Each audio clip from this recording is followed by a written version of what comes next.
ज्ञान बालक ध्रुवको ध्यान बलिको ध्यान नारायण बाँसुरी कृष्णको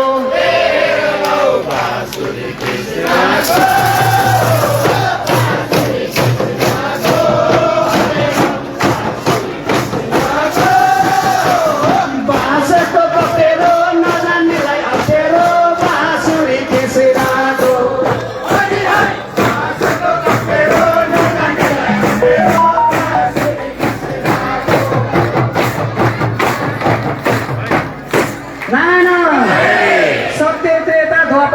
चारै युगमा अवतार लिने हरि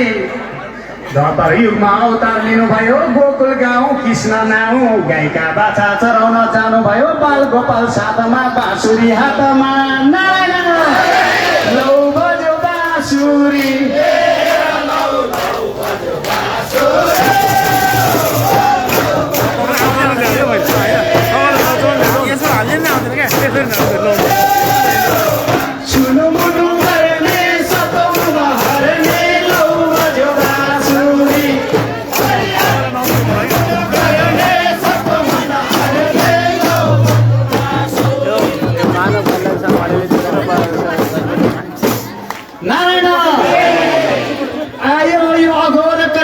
मान्छेहरू छन् जति लाग्दैनन् धर्मतिर ती सब जन्तु सिद्धि गुरु दाता सरस्वती माता बुद्धि तिराइ जाऊ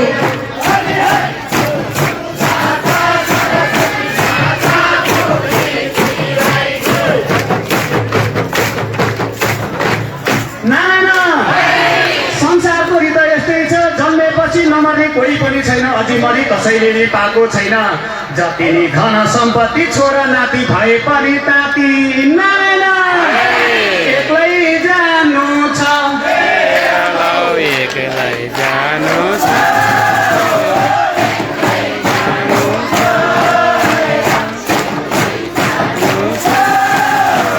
दिनमा हो कि राति कोही छैन साथी एक्लै जानु छ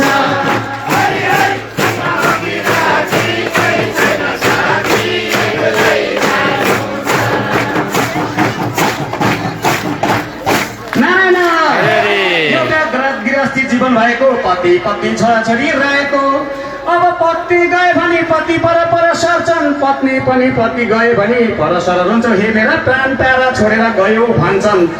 दैव हरि कठैभरि भन्छन् अब सबै जति छोराछोरी भए पनि मेरा प्राण गयो भन्छन् माया मार्छिन् धुरु धुरु रुन्छन् माया मारेर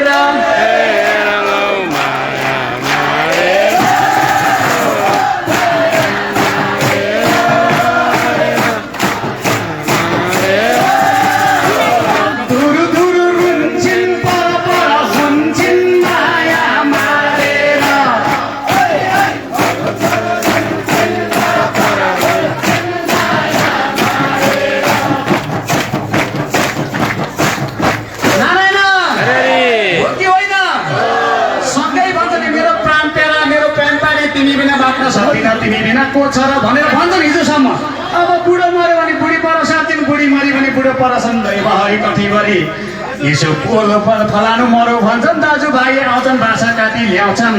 एउटा सेतो बस्र बोलाउँछन् धन सम्पत्ति र सबै झोलामा लासो पुग्यो खोलामा छोरा भए दागबत्ती देलान् छेउमै बसी रोलान् एउटा लाको सेतो वस्त्र पनि उडाएर फ्यालिदिन्छन् नारायण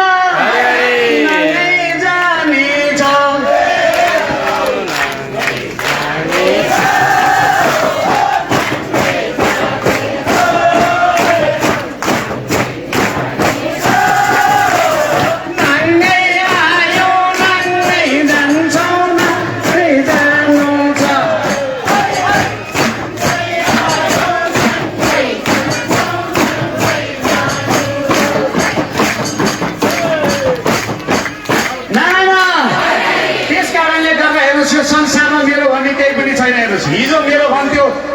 अर्कैले आज त्यो पनि मेरो भन्छ आज हामी मेरो भन्छौँ अर्को मेरो भने जन्मिस्या छ घर घरमा हेर्नुहोस् जति नै साँचेर राख्यो नि केही हुँदैन मौरी जस्तै हुन्छ अरे क्या मौरीले म साँच्छ पछि गएर खान्छु भन्दै लास्टमा गरेर अर्कैले आगो लाएर सबै खाइन्छ त्यसैले हेर संसारमा कसैले पनि केही लाँदैन कसै पनि मेरो हुँदैन सबै हामी 2 दिनको पाउला हौ संसारको लीला नि यस्तो छ त्यसकारणले गर्दाखेरि म धनी छु म गरी छु भनेर सबै अहम नगरौँ घमण्ड नगरौँ कसैले पनि केही लाँदैन त्यसकारणले गर्दा दिदी बहिनी दाजुभाइ सत्कर्म गरौँ शुभ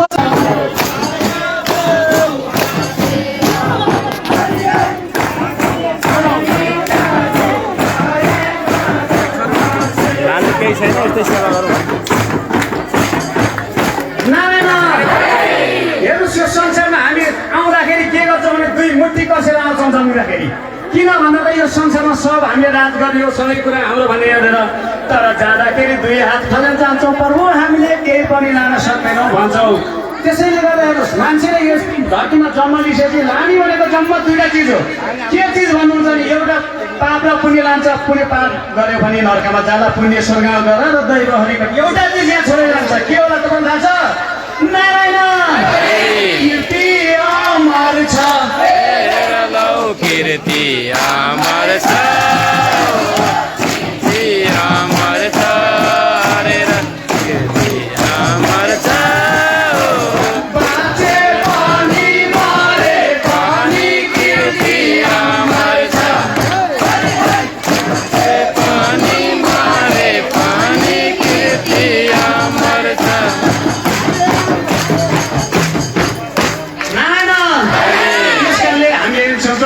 बनाएको स्कुल फलाने बनाएको धारो फलाने बनाएको चौतारो त्यस्तै गरी कीर्ति राख्न सक्यो भने त्यो मान्छे जीवन बाँचिरहन्छ हेर्नुहोस् त्यस कारणले यत्रो महायज्ञ लगाएको छ मानव सेवा गर्न छन् सबै कुरा गर्न छन् दान गर्ने बेला दिल खोलेर गर्नुपर्छ अरे क्या अब साँचो कुरा पनि मौरीको कथा जस्तै हुन्छ साँचो जम्मा गर्यो पछि खाऊ उनीहरूले खाइदिन्छ त्योभन्दा अहिले जे जति छ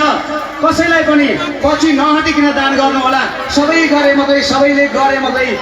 थोपा जोड्यो भने समुद्र बन्छ त्यसैले गर्दाखेरि दैव हरि काठैभरि नारायण गरौँ दान है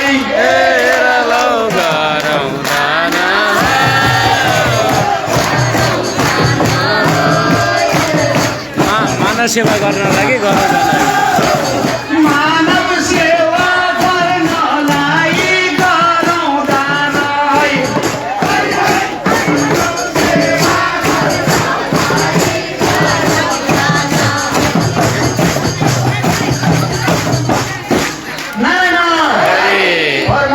महेश्वर सबले गर्छन् यिनको भर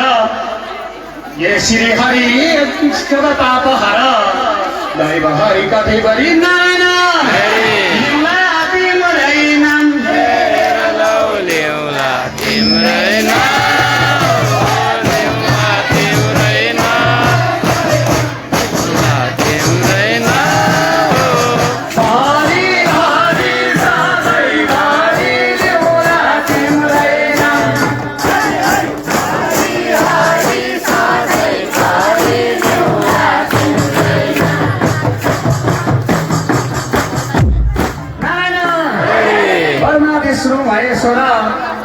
भक्तन सबको भर श्री कृष्ण विष्णु त्रिलोकवासी काटिदिनु हो संसारी फाँसी सुन्नेलाई सुनको माला भन्नेलाई फुलको माला यो कथा सरासर वैकुण्ठ जाला नारायण आजलाई यति नै आजलाई यति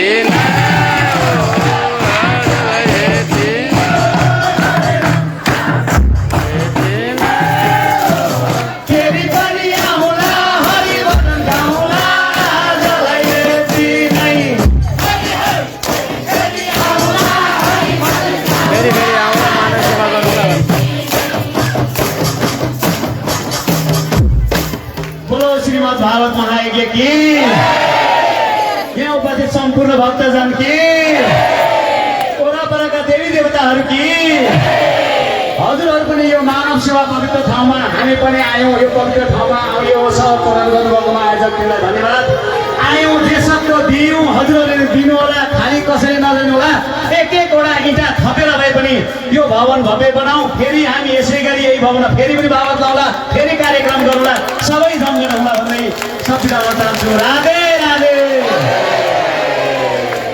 कृष्णचन्द्र भगवानको भागवत भगवानको हामी हजुरहरूलाई त्यसै जान दिँदैन है एकछिन त्यहीँ बस्नु होला भजन बज्दैछ नाचेर मात्र सबैजना एकपल्ट है त हजुरहरूले नचाउनु हो अब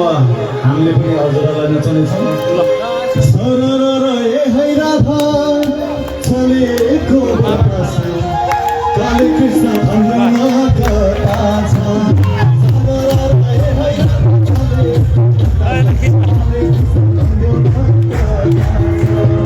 भन्नु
वञ्चित गर्दछु।